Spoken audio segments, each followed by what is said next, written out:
I'm feeling pretty happy as I start this song right now. It's time for Love Morning. Have a seat and I'll show you how. We just share our gratitude and then we lift up our attitude and we all feel like we're together in this life. In this life. In this life. Good morning. Welcome. I am John. This is Love Morning. It is an opportunity to practice gratitude, to share a little bit of what we are appreciating in this moment. Oh, oops, let's do this. So what are you grateful for? Good morning, Gerbot. I am grateful to see you. And I am grateful that today Lisa returns from her trip to Big Sur and Monterey. So I'm grateful that I get to see her tonight, pick her up from the airport. And I am grateful that I had a accident-free visit to my brother and sister-in-law's house and got to hang out with my nephew Carter quite a bit and Caleb a little bit. Gerbot is grateful to be here. Gustavo, good morning. I am grateful to have some of Gustavo's art that I can look upon hanging in my bathroom. Jobin, good morning. Good morning, Jason, or should I say, great morning. I am feeling like it's a great morning. I've got a number of things today that I'm looking forward to. I've got body work this afternoon, and the place that I'm going to the body work, I can do a cold plunge and a little sauna beforehand. So I'm looking forward to doing a cold plunge. I did cold plunge for the first time last weekend, and not this just previous, but the weekend before. And it wasn't a crazy cold. It was 50 degrees. The one today is 45. But I really I dug it. I did it several times, and not dug it like I enjoyed it, but I think it, I enjoyed the challenge of it. We'll see if I'm up for it with 5 degrees colder today. And I'm grateful that I have a meeting this afternoon with a web host, a friend who I've known over 20 years online. And as I was sharing some of my struggles with my web pages recently, he's like, I can give you a good deal on hosting and I can help you. And so I was like, you know what? That might be a good idea. I have made some choices and done some things and I thought was going to make things easier, but no, I have a number of websites that do not work right now. That's no good. Good morning, Mingle. I'm grateful for you, Mingle. I'm grateful. Actually, I think it was someone here, maybe even been Jobin, that said, hey, how can I hear some sermons by Mingle? How cool to have I wonder what it sounds like to hear a sermon by a cool preacher. And Mingle, you are that cool preacher. Jobin says, I'm grateful for Pal World. I'm starting a little community on Discord to play with friends. Ooh. Oh, Jobin says, I just watched Mingle preach a minute ago. How cool. See? I kind of regret that I have not embraced Discord more. It kind of would make sense for Hug Nation to be a Discord community.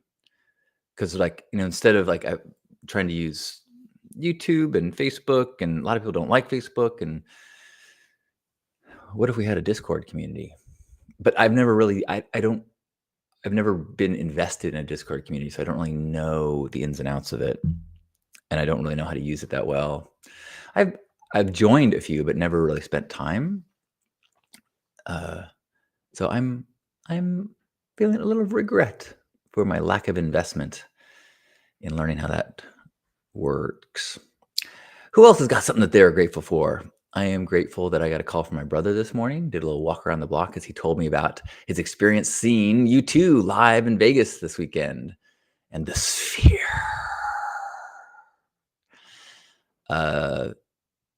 He was very impressed. He said he was also very impressed with everyone who worked there, which I thought was interesting. Clearly they've got some sort of training or incentives to make the employees very friendly, which is cool. Hopefully, it's that they are incentivized and trained to be awesome and not that they're penalized for not being awesome. Sometimes, when people say, "Hey, please rate me 5 stars," what you don't realize is that if they don't get 5 stars, they get penalized. And I just think when I think about, oh, they're living in this potentially this fear of ever doing anything wrong. It reminds me of a story. Good morning, Hope.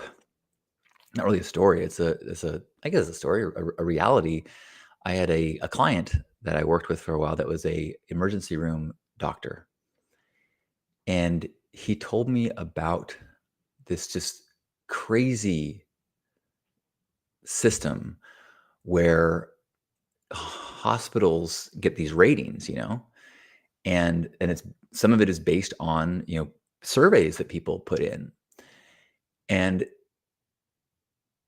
so if you get any bad feedback, the hospital's screwed, and so they fire you, and and so and when you're in the emergency room, a pretty common occurrence is people coming in who are addicted to opioids, and they come in with some injury, something, some pain demand, and they demand opioids for their pain. And if you say, "I'm sorry, I cannot give you that," unfortunately, you've come in a bunch of times, and I can't do that. They will say, they will threaten and say, "I'm going to fill out the form and tell them that you refuse to treat me and that you didn't care about this and you didn't do this and didn't do this." And so the physician is in the situation of like, I know this is an addict who's trying to work the system, and if I don't give it to them, my job's in jeopardy. What a bummer.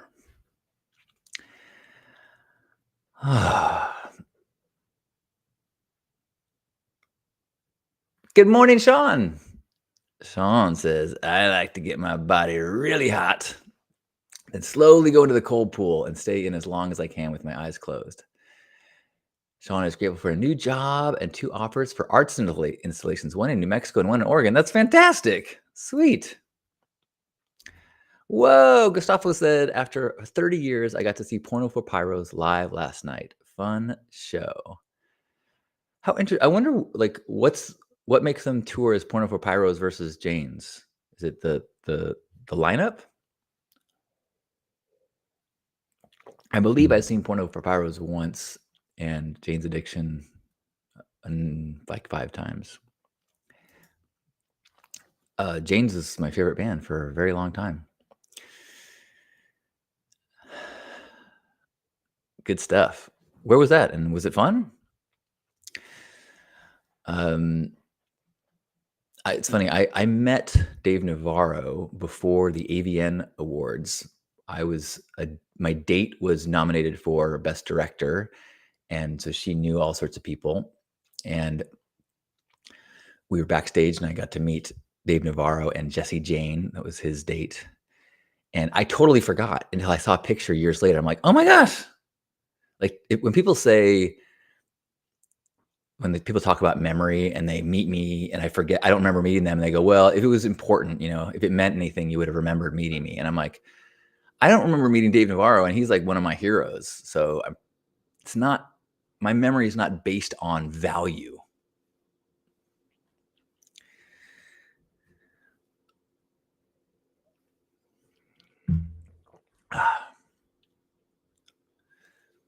Jobin's saying that Discord can be a fun place if you set it up and moderate it as needed, and it can be a fun place. Cool.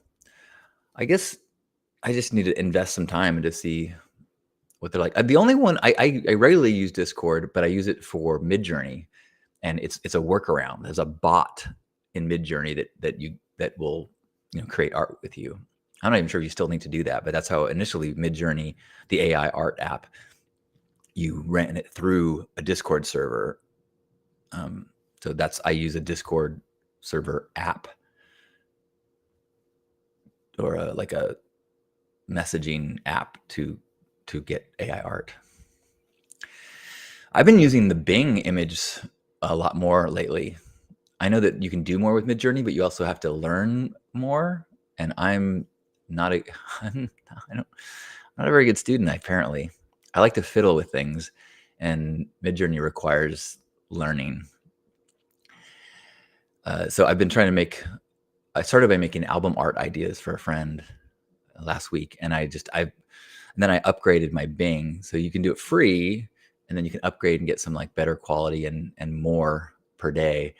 And I have been just making so many iterations of like Burning Man scenes, like illustrations of fantastical Burning Man scenes with sacred trees on fire in the playa and stuff, and it's been super fun. And I try to save the ones I like, but I realize like if I want to try to go back through my exports and try to like I have so many, it'd be so hard to find anyone in particular.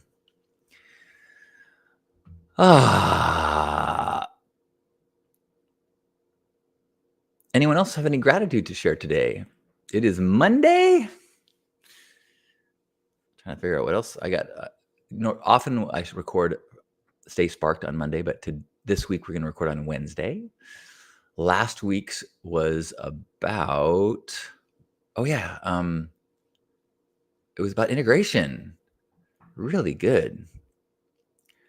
If anyone listens to it, I'd love to hear your feedback. The gist of the integration was that so often we think that a enlightening experience, I guess there's two ways. I should let me try something. Let me try something. There are two ways that peak experiences can transform us. One way is that you have an epiphany, you have an awareness that is so enlightening that it just changes the way we see the world, and you can't go back. Like you might have a download like, oh my gosh, I'm feeling the suffering of all animals and I can't eat meat anymore. And that just sticks with you. You're like, okay, I see things differently now.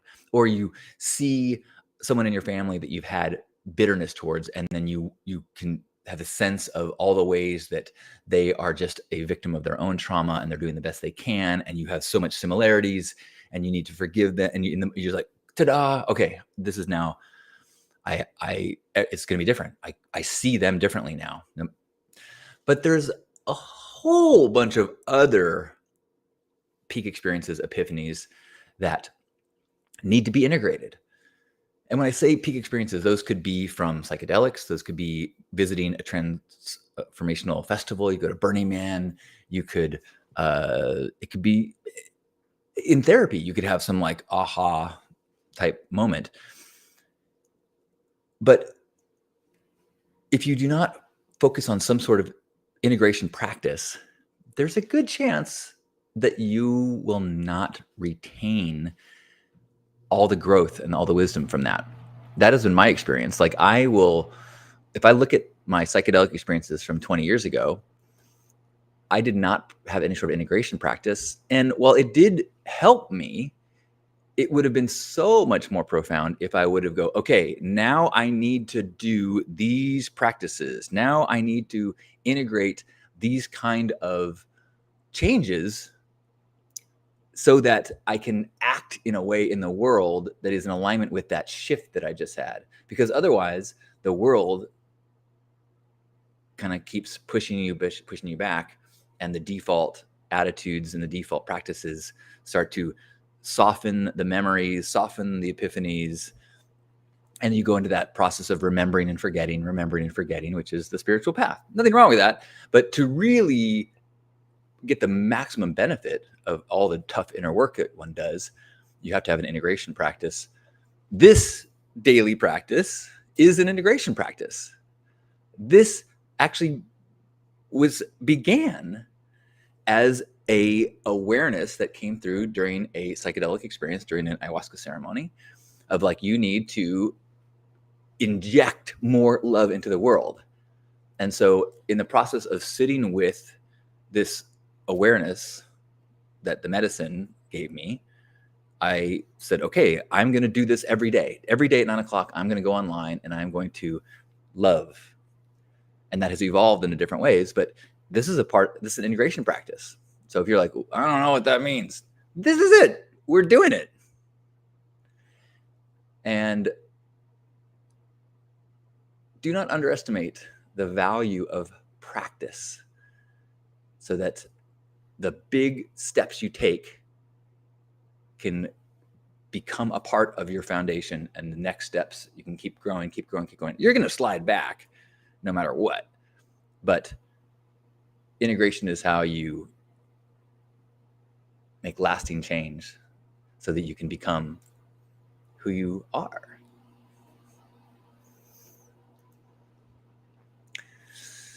Good morning in Amsterdam, Kiri. Good morning. I should say that a month from now is the 4-year anniversary of the daily gratitude circles that we began during the pandemic, which is another integration practice. I'm gonna turn off the heater because it's loud for me.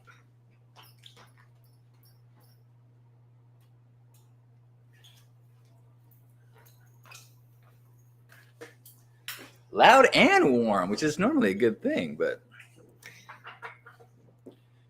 Gerbot says, "This is it." Nope, that's Pierre's messages. Says, "Good morning, good morning." I clicked the wrong place. Gerbot says, "This is it. Grateful for being here now and for this integration practice." Yes. I mean, it's kind of wild. The daily gratitudes were also part of an integration from an ayahuasca ceremony. I was in Costa Rica when the pandemic and the lockdown started, and initially I thought maybe I'll stay in Costa Rica, and then realized that I do have a lot of experience with webcams and with sharing love and connection through webcams, which I've been doing weekly through Hug Nation for 20 years. And I'm like, okay, I think I need to be of service. I'm not a nurse or a doctor, but I do have a skill that is going to be helpful during this crazy chapter in the world. So I left Amsterdam. Excuse me. I just want to be with you, Pierre. I left Costa Rica and came back and just pledged to do gratitude circles twice a day.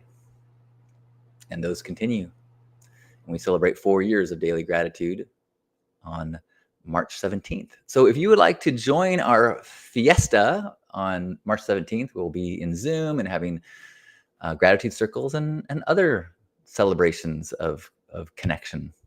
You're welcome. I mean, you are welcome to join, not like you're welcome that we've been doing it. Jobin says, "I've always been bad at maintaining practices. I like this integration because you do it and I just show up." Yeah, that's, I mean, that is the benefit of, signing up for like yoga classes or, I mean, this is helpful for me too. There's a little bit of accountability and a little bit of, you just show up. I've realized over the course of the last many, many years that is a quality that I actually am very good at, is I commit to a practice, and I do it. Now I should say that's interesting. I commit to practice that I begin. I help begin First Saturdays, and we have been doing that 14 years. I committed to doing, a Hug Nation once a week, and I did that for 20 years. Now I don't do it once a week. I do it every day. This is the extension of Hug Nation, and I've been doing this for almost 3 years. So it's something that it's actually, now I'm getting to a point where I have to question, is there, do I sometimes lean into just the practices as a way to avoid being courageous about other things? Because I can feel good about a day if I just show up for my practices. If I do my morning routine, if I do my physical therapy, if I show up and I'm here for love morning and for gratitude, I'm pretty. I don't need to achieve anything during the day, and I feel good about it. Now I've got my habit tracker, and so some of the things now I have grounding. I'm trying to walk barefoot in the park every day. I do traction every day on my neck. I'm putting tea tree on my toenail because it's all gross, and there's not a lot you can do for fungus toenail, but I've talked to people who've had luck with a daily tea tree practice for like a year, so I'm trying that.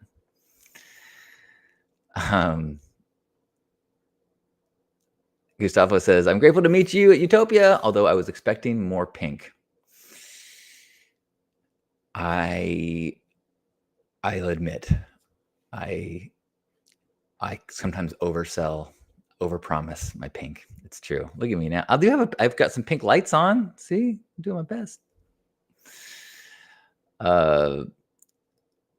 Lori says, I've been playing Cards Against Humanity virtually with people I've known most of my life, almost every Sunday since the lockdown. That's so cool. A lot of people I've heard of really cool, like, I know someone who does a weekly family Zoom call, and they've been continuing it since the pandemic. I think that's great. Ooh, a visit to Amsterdam with Migratory Curies this time of year. Migratory Curies was my favorite band in junior high. I do have a pink watch. That's right. Thank you for noticing. I put on a pink watch strap to make up for the fact that my hair is no longer pink. I did actually. I don't know if you can tell. I trimmed my hair this weekend.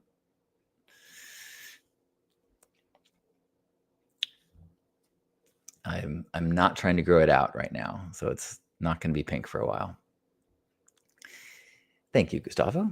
Anyone else want to share any gratitude before we have a hug and shove off into this day? I should say, like, the Love Morning integration practice has got different flavors depending on where we're at. Sometimes it's just an authenticity practice.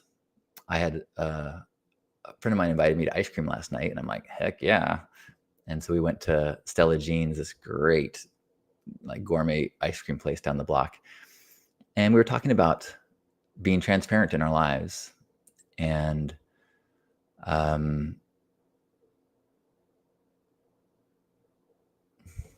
forget why I just brought that up, but I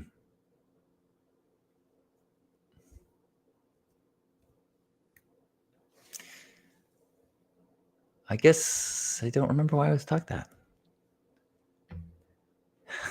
Jerry Curies is my favorite band in my early 30s, says Curie. Okay, fine. I get it. I'm old.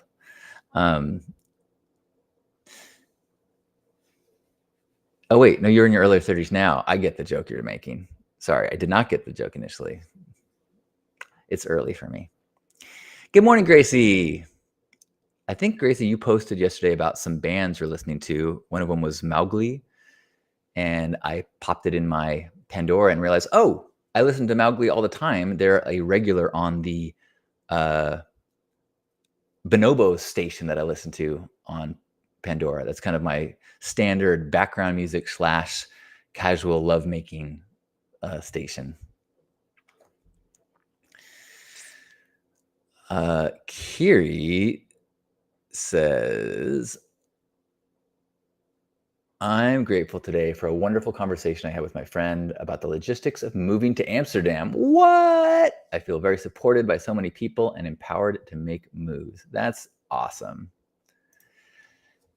I was talking with my friend last night about like making dramatic changes and trying to like soothe the part of your brain that thinks that is scared of what you will lose, and trying to remember that like it's never too late, and that anything you think that you might lose, you will figure out other things. You will figure out a way, especially when you are competent and friendly, you will find a way. And the things that you think you can't live without, you can. I say that as someone who has not been very risky with their life. In some ways, I've taken huge risks that have paid off in beautiful ways, but in other ways, I enjoy what I enjoy, and I've lived in Southern California my entire life. I've lived in San Diego all but my college years. So I will applaud your courage of possibly going to Amsterdam to live, while I cannot claim to have that same courage. Bravo, Kiri.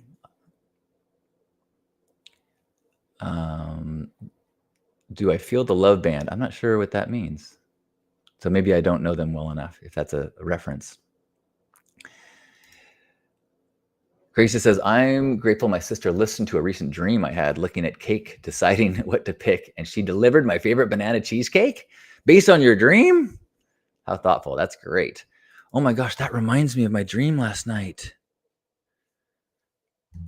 I had to take a note. I wonder if, what did I say? Oh my gosh. Okay. We had this machine, this AI machine that could tell the future. And we were using it in like a scientific laboratory. And so it was telling us future inventions that we didn't have to actually figure out. It would just give us these inventions. And it was super exciting, but it was also kind of scary. And then this machine spit out something to another scientist about a illness or birth defect for a person named Julie Stin, with Stin spelled Stin. And in the dream, I was thinking this was the big ethical question of this dream was, is this pursuit into this AI science, do we want to know the truth? Is it bad to know the future, because the future will have negative things? And so what if, there's so many movies about that. What if I try to avoid the future happening? Oh, you know what? I think maybe I watched the new Flash movie, The Flash, which was not a great movie, but it has to do with changing the past to try to affect the present. And maybe this dream was about the ethics of trying to change things to avoid outcomes, change the timeline. And so the question of am I certain that there's going to be a ill child in my future? And should I just accept that is what is going to happen? And who am I to know if it should or shouldn't happen? Yeah, dreams, eh? I would have rather to have a dream about cake, but my dreams are usually pretty stressful. Kiri says, if I move, it's because I'd be moving towards adventure rather than away from what I have. Missing home and the things I built is a hard part for sure. I like that, towards adventure. Good morning, Joyous. Joyous is feeling grateful for a positive mindset going into this week, and future grateful for the different good things coming my way. I want to thank you, Joyous, for signing up for Acorn under me and allowing me to get a big cash bonus. I should say that if you are someone that has any interest of setting up an Acorn investment account, that they're offering this big bonus right now. So if I can get 5 people to sign up, I can get a fat chunk of money. So if you want to be a part of my 5-person crew, I will pay you $100 if it all works. So let me know. Maybe I should say $50 just to make sure that if more people sign up, that I don't end up screwing myself. But if I will pay you $50 to put $10 into an account for 30 days. Or maybe I'll say, oh, I know what I'm going to do. Take that back. I am going to donate half of It's like $1,000. So I'm gonna donate $500 of that to First Saturdays, and 500 of it will be split among everybody who signs up under me. And I think there might be even more. So I'll take whatever's left. So 500 to First Saturdays, 500 split among anyone who signs up under me. So message me if that. Oh, I guess yeah, and I'll get you the link for that. I don't normally do this kind of. So if that was distasteful to you, I apologize and let me know. Hello in Frostburn, Nick. Good to see you. Gustavo says, I had a drastic change moving from New York City to a tiny town in SoCal. Ooh.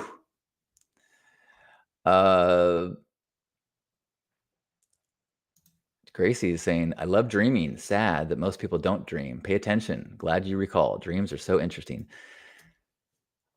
Remembering dreams is pretty new for me, but my dreams are almost always stressful. A lot of anxiety, a lot of me being unable to speak. And then when I try to speak, I wake myself up. A lot of moving super slowly.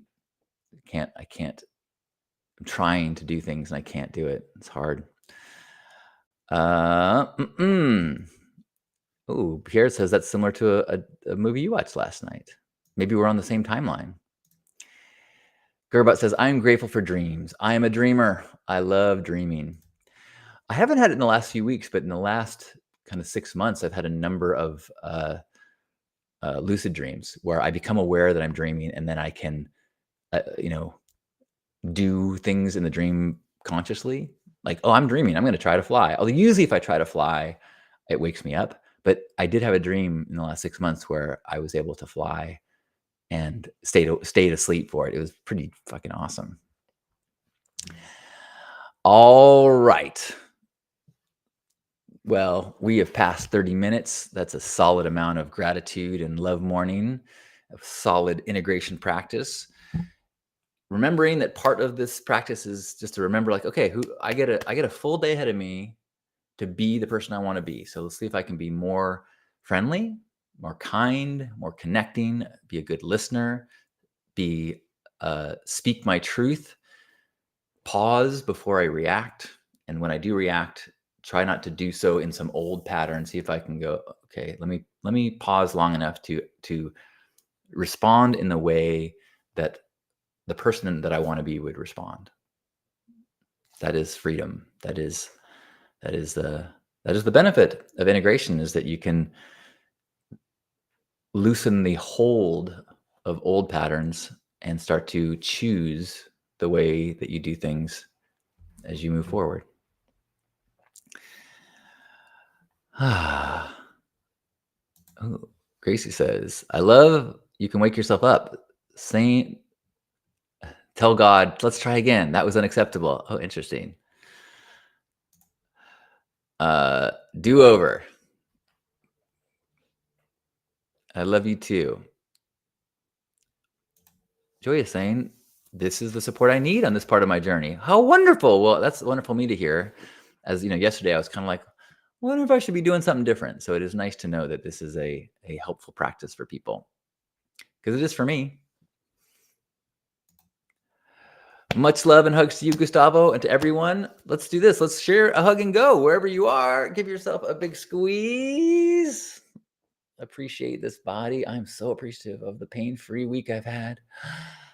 Let's appreciate these moments of gratitude, these reminders of the good stuff in life, of dreams and travel and risks and adventure, and grateful for all the integration practices that help us to build and grow as humans, and grateful for how much easier it is when we do it together.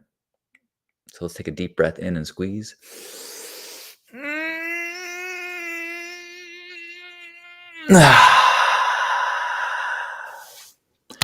On behalf of Grandpa Caleb and you, thanks for being here for this love morning, this integration practice. I love you. Have an incredible day.